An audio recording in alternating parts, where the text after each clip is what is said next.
It was one of the most incredible and beautiful Christmas experiences I've seen in many years. Storytelling was thoughtful. Characters were incredible with kids. Santa nailed it. The experience almost fell completely apart. Let's take a look at the lessons. This was actually me yesterday, the day before recording this episode, not of it going live, but the day before I actually recorded this. This is not a theory. This is not something I'm bringing you from the internet. This actually is something I experienced. A December night in Madrid. I actually really wanted to make sure it worked. My daughter was there. She's 3 years old.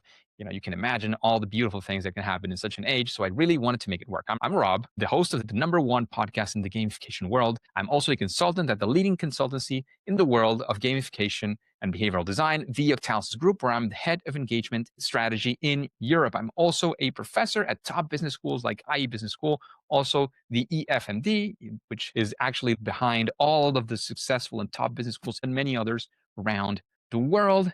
So let's actually look at what the pain here looks like.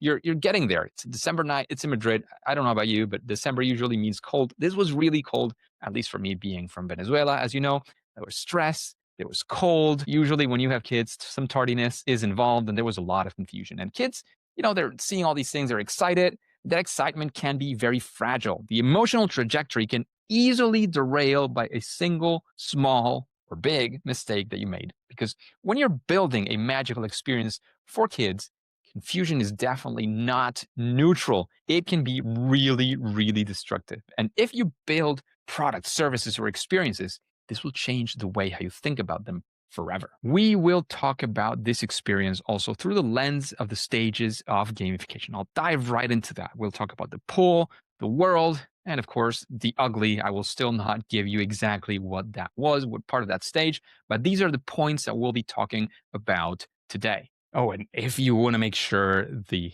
ugly doesn't happen to you, let's have a quick chat. You can just go to the link below in the description and let's have a chat and see how this can be avoided in your product, your service, your experience. So let's get started right in with some of the good of the experience. The pull, it was beautiful. Marketing for this experience called Manantial de Sueños here in Madrid, still on, by the way, if you're interested. It was compelling. We found it online. We realized it was in a botanic park, so surrounded by nature. Very nice setting. It was very compelling. It is seasonal, of course, for Christmas. It is related to everything that's going on. All this magic that surrounds Christmas was emotional, clearly positioned as something that is and can be very, very special. And you got young kids. You want to have these kinds of experiences. It's the season. It's Christmas. This is the kind of thing you want to do. It sets expectations correctly for the families looking to attend. This is what we call in gamification terms the discovery phase. You have not entered the experience. You are just finding out that it even exists. It's like, oh, there's this thing. Here it is. Wow. And it ends precisely when you fully commit. In this case, purchasing the tickets. Good marketing doesn't just sell the tickets. It creates that emotional readiness. This discovery phase can set you up for the things that are to come. But the question here is, does your marketing, does your delivery actually fulfill the promise that marketing made? Or does it actually contradict it? So we just talked about the good. In this case, I'm not going to talk now, instead of about the bad, I'm going to talk to you about the better, the world inside. It was alive, this storytelling. It was working. You were inside and the experience per se worked. The characters, you randomly saw some elves running around, dancing with some music. They interacted with the kids. They were consistent. It was thoughtful. We even saw when we found Santa, Santa was asking consent before holding a kid. I mean, imagine about this when we were kids. Nowadays, this is especially important, the whole consent thing.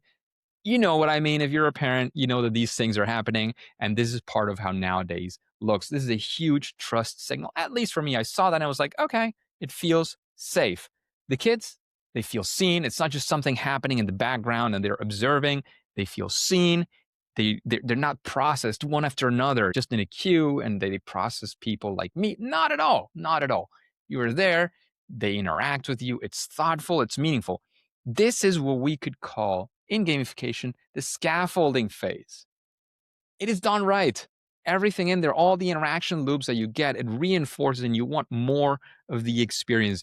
You get the elves, you get the fairies, you get all sorts of characters interacting, all sorts of internal experiences that are actually working the right way. So the experience in the scaffolding was phenomenal. It was fantastic. You had plenty of chances also to explore.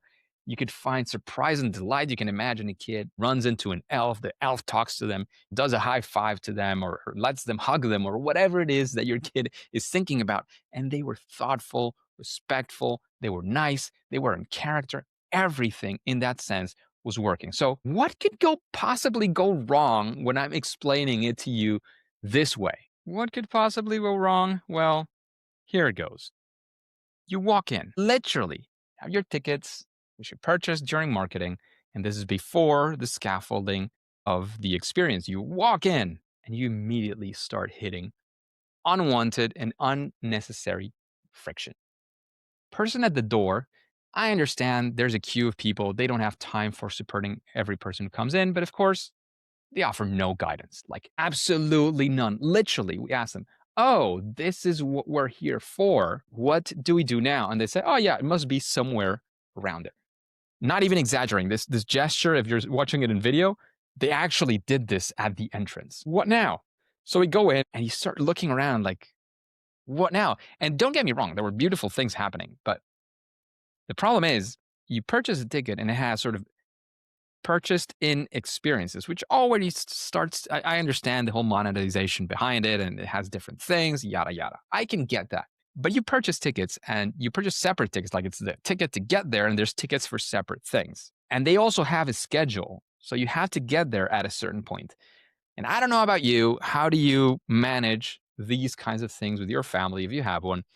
I can tell you, in my experience, it is occasional almost when things go as you plan. So arriving at the time that you expected almost never happens. You either arrive like super early or a little bit or very late, right? So tardiness is almost a part of that experience. So there's no what now. And in this case, we were a little bit late, like not terribly late. We're not actually late. We were there on time, like if we knew exactly where we were going, which we clearly didn't. It doesn't say it anywhere. It's not in the discovery phase. It's not on the ticket. They don't give you a map.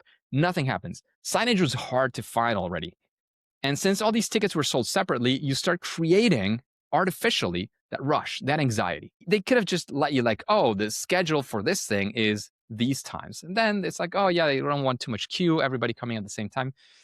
Yeah, but it was, this happens at 6. You have to be here 15 minutes before. That literally was part of the word. So they start making you anxious.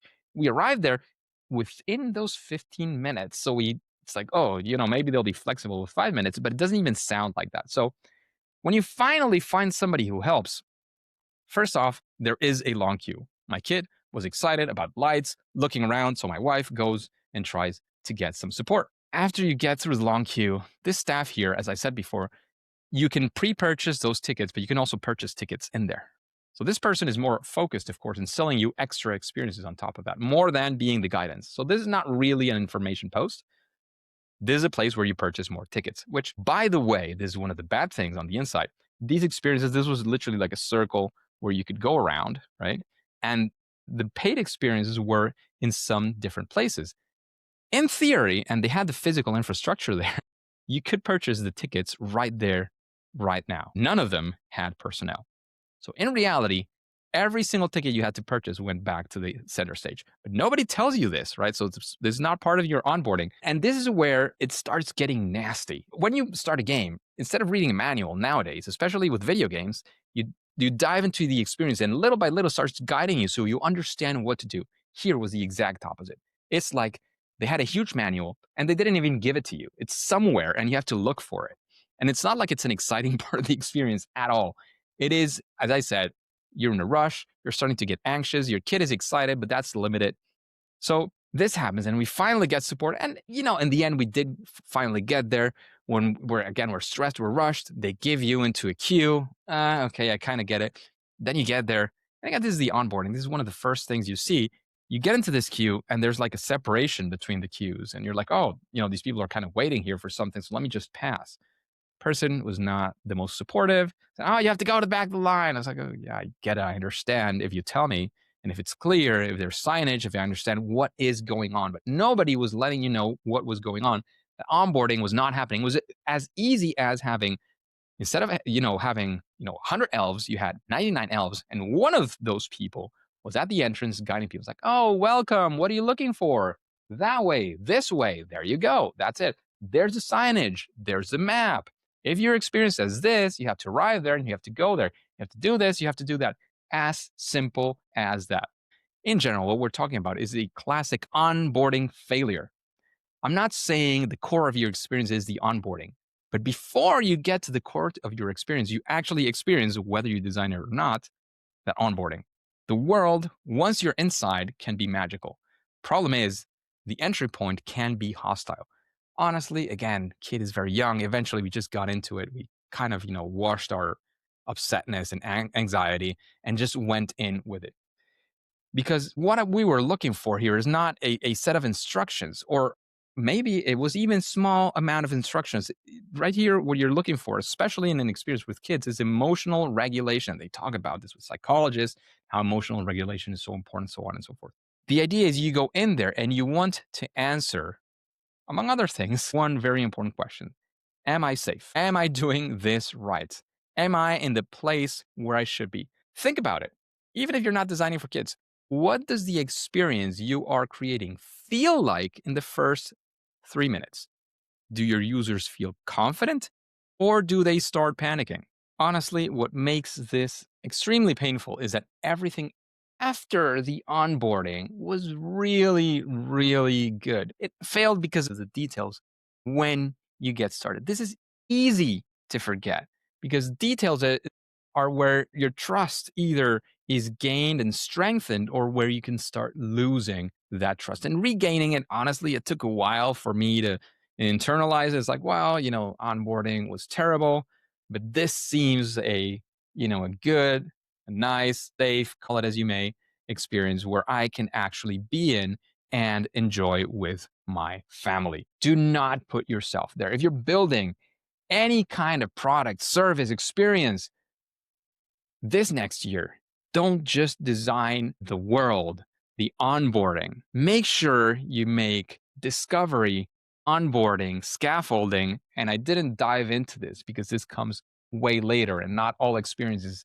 let you get there. And not all users, in my case, get to what we call the end game. Also design for that. Design the door, design the pull or the marketing, the discovery. Make an amazing experience, the scaffolding for sure. And make sure the onboarding is also great. Don't forget about one of those 4 stages because it could end in a dramatic disaster. The magic doesn't start when people are inside. It really starts when you get through the door, right when you arrive. Keep all the stages in mind, and you can be a lot better set up for a very successful experience. And if this is something that you are looking towards building, let's make sure to have a chat to see if there is a way in which we can help you make that better. Just click on the link below in the description and let's have a quick chat.